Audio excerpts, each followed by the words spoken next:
চুন্নু তার বাবা মার সাথে বর্ষাপুর নামে এক গ্রামে থাকতো। তার বাবা ছিল গরিব এক দিনমজুর। জমিদারের কাছ থেকে যে পারিশ্রমিক পেত তা দিয়ে কোনো রকমে তার সংসার চলত।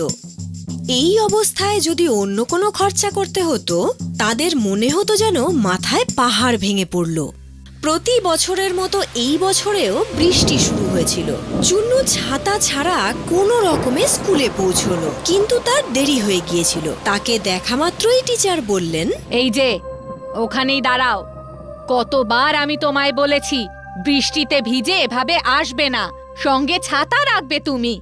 টিচার, ওই টিচার ছাতা থাকলে তো নিয়ে আসবে। প্রত্যেক বছর বলে যে পরের বছর ছাতা নিয়ে আসবো, কিন্তু আনতে পারে না। কিপটে কোথাকারের। আচ্ছা, তুমি ছাতা কেন নিয়ে আসো না? টিচার, আমার কাছে ছাতা নেই। তাহলে বাবাকে বলো যেন হাট থেকে কিনে আনে। এই দেখো, এই দেখো, আমার বাবা এই ছাতাটা কিনে দিয়েছে। যেটা বলছি, তোমায় এভাবে ভেজা অবস্থায় আমি ক্লাসে আসতে দিতে পারি না। সমস্ত ক্লাস নোংরা হয়ে যাবে। তুমি বাড়ি ফেরো আর কাল আসবে, নয়তো ওখানে দাঁড়িয়েই শুনতে হবে আমি কি পড়াচ্ছি। আর চুন্নু সারাদিন ওই দরজার কাছে, কখনো জানলার কাছে দাঁড়িয়ে টিচারকে দেখতে লাগলো। উনি কি পড়াচ্ছিলেন শুনছিল। দ্বিতীয় দিন সে ভাবলো বৃষ্টি শুরু হওয়ার আগেই সে স্কুলে পৌঁছে যাবে, কিন্তু যেই না সে বাড়ির থেকে বেরোলো হঠাৎ বৃষ্টি শুরু হলো।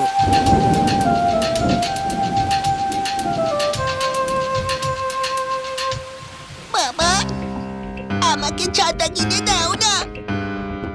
অবশ্যই কিনে দেব বাবা, সুন্দর ছাতা কিনে আনবো। প্রতি বছর তুমি এই কথাই বলো। তারপর আমার ছেলে সারা বছর বৃষ্টিতে ভিজে স্কুলে যায়, পড়াশোনা করে, তার পরের বছরও সেই একই সমস্যা।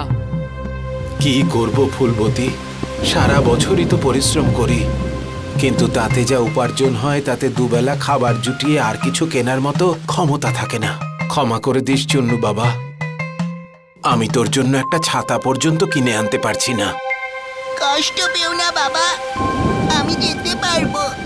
আরে কি করে তুই যাবি? বৃষ্টি হচ্ছে। মা, আমি গাছের তলা দিয়ে নিজেকে বাঁচিয়ে স্কুলে ঠিক পৌঁছে যাব। বাই মা, বাই বাবা। আরে কিন্তু চুন্নু কোনো রকমে বৃষ্টিতে ভিজতে ভিজতে একটা গাছের নিচে গিয়ে দাঁড়ালো। কিছুক্ষণ অপেক্ষা করলো, কিন্তু বৃষ্টি থামার নামই নিচ্ছিল না। সে কিছুক্ষণ আকাশের দিকে তাকিয়ে রইল। দেখলো আকাশ কালো মেঘে ঢাকা। ও, আকাশে তো খুব মেঘ করেছে। মনে হচ্ছে আজ স্কুলে যেতে অনেক লেট হয়ে যাবে। আমাকে যেতেই হবে। যদি আরো কিছুক্ষণ এমনই বৃষ্টি হতে থাকে তাহলে কোমর অবধি ডুবে যাব আমি। যদি আমার স্কুল ড্রেসটা ভিজে যায় তাহলে টিচারও আমায় ক্লাসে ঢুকতে দেবে না। কি করি, কি করি যে? সে গাছে উঠেছে অনেকক্ষণ আগে, আর তার বড্ড খিদেও পেয়ে গেছে। খিদের চোটে সে পেটে হাত দিয়ে ভাবতে লাগলো কখন যে বৃষ্টি বন্ধ হবে, ততক্ষণ বরং সে তার স্কুলের টিফিনটাই খেয়ে নিক। এই ভেবে তার স্কুল ব্যাগ থেকে তার টিফিন বাক্সটা বের করলো। সেখানে দেখলো রুটি আর পেঁয়াজ রয়েছে। তখনই সে জলের মধ্যে ছপ ছপ শব্দ শুনতে পেল। সে দেখলো ওই গাছের নিচে একজন সাধু বাবাও এসে আশ্রয় নিলেন।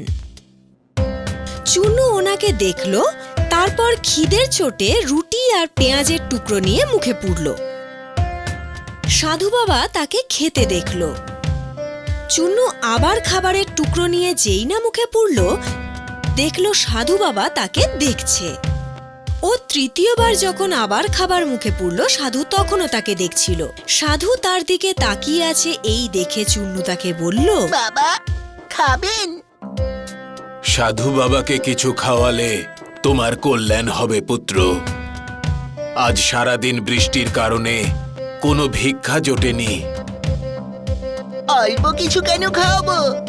আপনি দুটো রুটি খেতে পারেন, কিন্তু রুটির সঙ্গে কোনো সবজি নেই, শুধু দুটো টুকরো পেঁয়াজ আছে।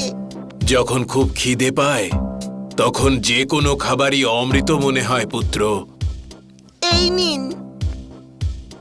কিন্তু তুমি এই গাছের ডালে কেন বসে আছো বাবা? স্কুলে যাচ্ছিলাম বাবা, কিন্তু বৃষ্টি জোরে পড়ছিল। গাছের এই ঘন পাতার মাঝে বাঁচার জন্য এখানে বসে পড়লাম। ছাতা নেই তোমার কাছে? না বাবা, বাবাকে বলেছি কিনে দিতে। উনি বললেন যে আমায় উনি কিনে দেবেন। এই নাও বাবা, আমার কাছে একটা ছাতা আছে, তুমি রাখো এটা। আরে কি বাবা, ছাতা থাকতেও যে আপনি বৃষ্টিতে ভিজে ভিজে যাচ্ছেন। আমাদের সাধুদের ছাতার কি প্রয়োজন? আমরা সাধুরা ছাতা নিয়ে কি করব? গ্রীষ্ম, বর্ষা, শীত যাই আসুক না কেন, আমরা তো প্রকৃতির সমস্ত ঋতুকে উপভোগ করি। বাহ, মনটা একেবারে তৃপ্ত হয়ে গেল পুত্র। যাও, ভালো থেকো।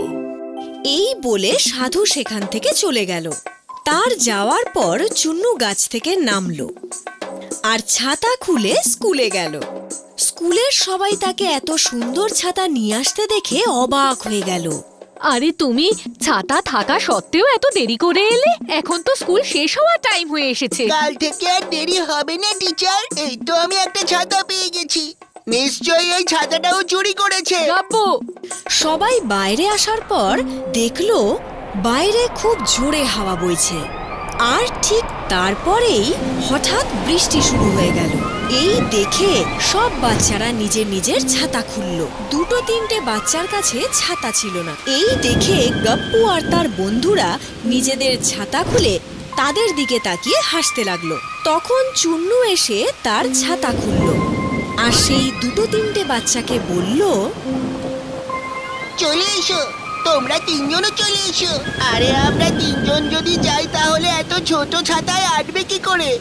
আরে পুরোটা ভিজে যাওয়ার থেকে এটা তো ভালো হবে যে এখানে এলে কম ভিজবে। এসো।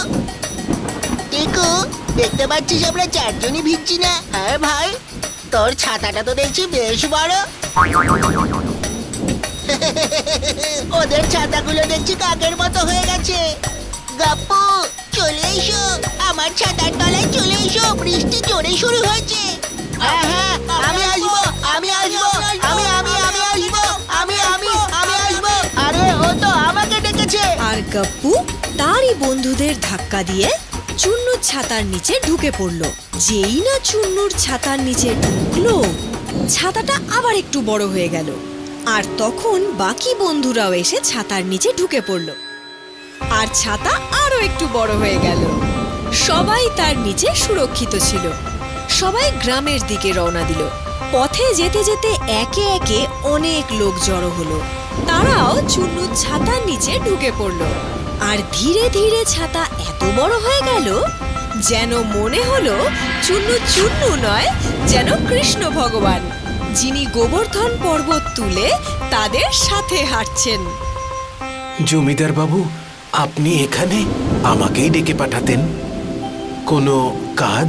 আমি শুনলাম তোমার ছেলের কাছে এত বড় ছাতা আছে যে সারা গ্রাম সেই ছাতা মাথায় দিয়ে বৃষ্টির হাত থেকে বেঁচেছে। না তো, এই দেখুন, এটা তো খুব ছোট একটা ছাতা। একজনকেই শুধু বৃষ্টির হাত থেকে বাঁচাতে পারে। সেটা কি করে হতে পারে? আমি তো নিজের চোখেই সবটা দেখেছি। দেখলেন তো কত ছোট একটা ছাতা? কিন্তু আমি তো দেখেছিলাম। আরে জমিদার বাবু, আমাদেরও বেজার থেকে বাঁচান। আরে, এই ছাতাটা তো বড় হয়ে গেল। দেখেছো, আমি বলেছিলাম না? চুন্নু বাবা, তুমি এই ছাতাটা কোথায় পেয়েছো? এটা আজ আমাকে একজন সাধু বাবা দিয়েছেন। ও, তাই এতে জাদু শক্তি রয়েছে। এটা দিয়ে তো আমরা সারা বছরের জন্য জল সঞ্চয় করতে পারবো। কিভাবে জমিদার বাবু? এর নিচে যত মানুষ এসে জড়ো হবে, ছাতা ততই বড় হতে থাকবে। আমরা আমাদের গ্রাম আর নদীর মাঝখানে চুন্নুকে এই ছাতা নিয়ে দাঁড় করিয়ে দেব। তারপর এর নিচে চুন্নুর একদিকে জলাশয় পর্যন্ত, অন্যদিকে নদী পর্যন্ত গ্রামবাসীদের দাঁড় করিয়ে দেব। তাদেরকে বৃষ্টি থেকে বাঁচানোর জন্য ছাতা নদী থেকে জলাশয় পর্যন্ত বড় হয়ে যাবে। তাহলে যত বৃষ্টির জল সব ওই জলাশয় আর নদীতে গিয়ে পড়বে। সারা বছরের জলের সমস্যা এভাবেই মিটে যাবে। আর চুন্নু সেটাই করলো যেমনটা জমিদার বলেছিল। আর সত্যি সত্যি বৃষ্টির জল ছাতার মধ্যে দিয়ে গড়িয়ে একদিকে পুকুর অন্যদিকে নদীতে পড়ল। আর এই ঘটনা রোজ ঘটতো। যখনই বৃষ্টি হতো নদী আর পুকুরই শুধু ভরতো না, সেই জমিগুলোকেও বৃষ্টির জল থেকে বাঁচানো যেত যেগুলো বেশি বৃষ্টির জলের ফলে ক্ষতি হতে পারে। এরপর সমস্ত গ্রামবাসীরা চুন্নুর প্রশংসা করতে লাগলো। বাবা, কত বছর ধরে তুই একটা ছাতার জন্য কষ্ট পেয়েছিস, এখন দেখ তুই এমন ছাতা পেয়েছিস যা শুধু তোকেই নয় পুরো গ্রামকে রক্ষা করছে। আমাদের স্কুলে পড়ানো হয়েছিল বাবা, যে সব ভালো যার তার শেষটাও ভালো।